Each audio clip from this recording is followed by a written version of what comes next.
The Lord be with you. A reading from the Holy Gospel according to Matthew.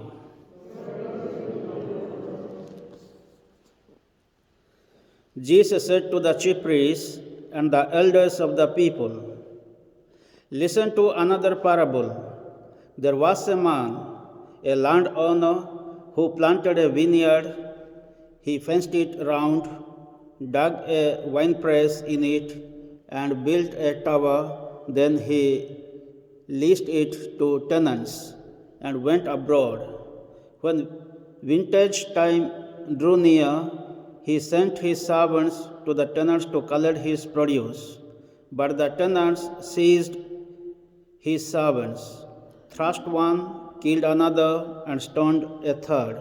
Next he sent some more servants, this time a large number, and they dealt with them in the same way. Finally he sent his son to them. They will respect my son, he said. But when the tenants saw the son, they said to each other, "This is the heir. Come on, let us kill him and take over his inheritance." So they seized him and threw him out of the vineyard and killed him. Now, when the owner of the vineyard comes, what will he do to those tenants? They answered, "He will bring those wretches to a rest and lease the vineyard to other tenants who will deliver the produce to him when the season arrives." Jesus said to them, "Have you never read in the scriptures? It was the stone rejected by the builders that became the keystone. This was the Lord's doing, and it is wonderful to see. I tell you then that the kingdom of God will be taken from you and given to a people who will produce its fruit." When they heard his parables, the chief priests and the scribes realized he was speaking about them. But though they would have liked to arrest him, they were afraid of the crowds who looked on him as a prophet. The Gospel of the Lord.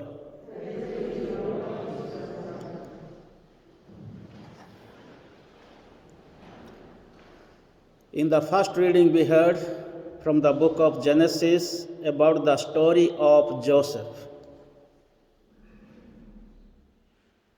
Jacob had 12 sons, and Joseph was the youngest one, whom he loved so much.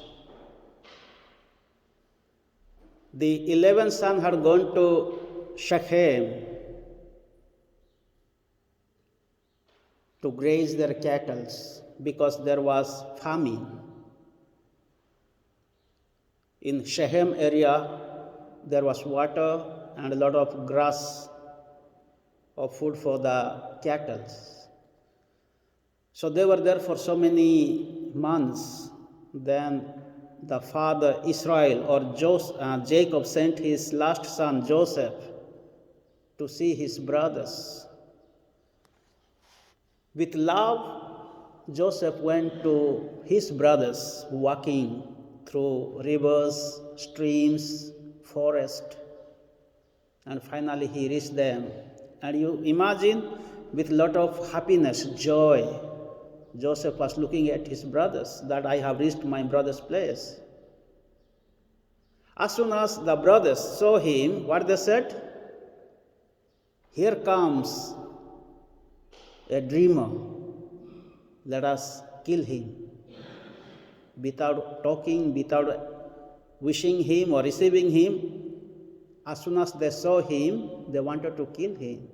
But Joseph went there to see his own brothers because of his love, because he obeyed his father's command.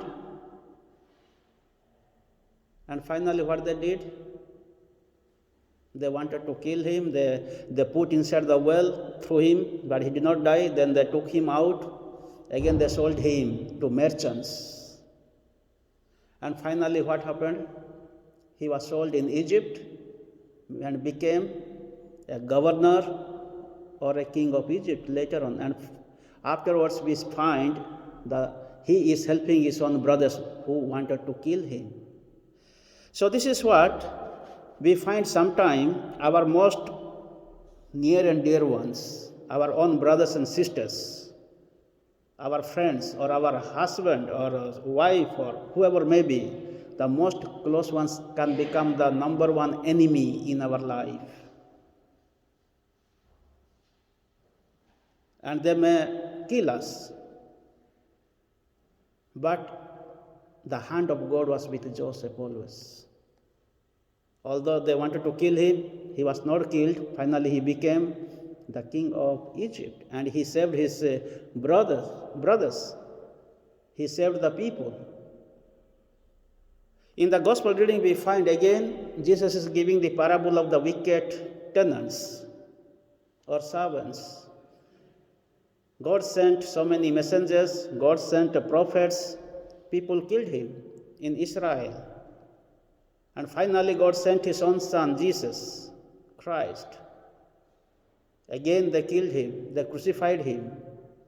But Jesus saved the humanity dying on the cross.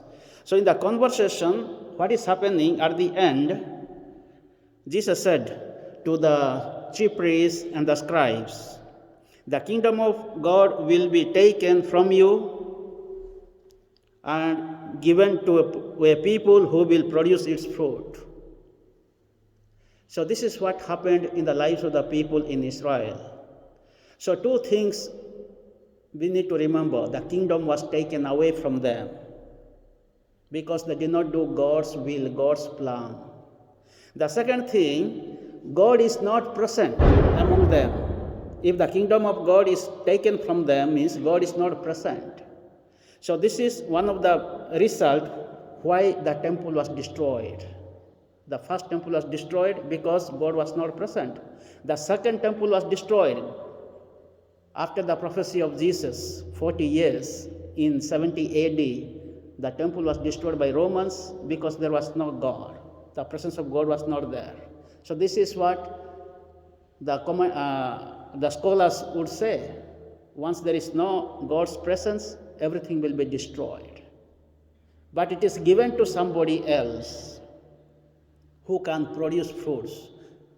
We have come here to experience God's loving presence. And let us listen to God's voice. And let us try to produce fruits. And how can we produce fruits? Once we abide with Him. Once we remain with Him. Once we hear His voice, then only we can produce fruits. According to John's Gospel, chapter 15, Jesus would say to His disciples, "Cut off from me. You will produce nothing. You can do nothing. Cut off from me." If we are with God, we can produce fruits. If we are cut off from God, we are nothing. May the good Lord bless us all in this Mass.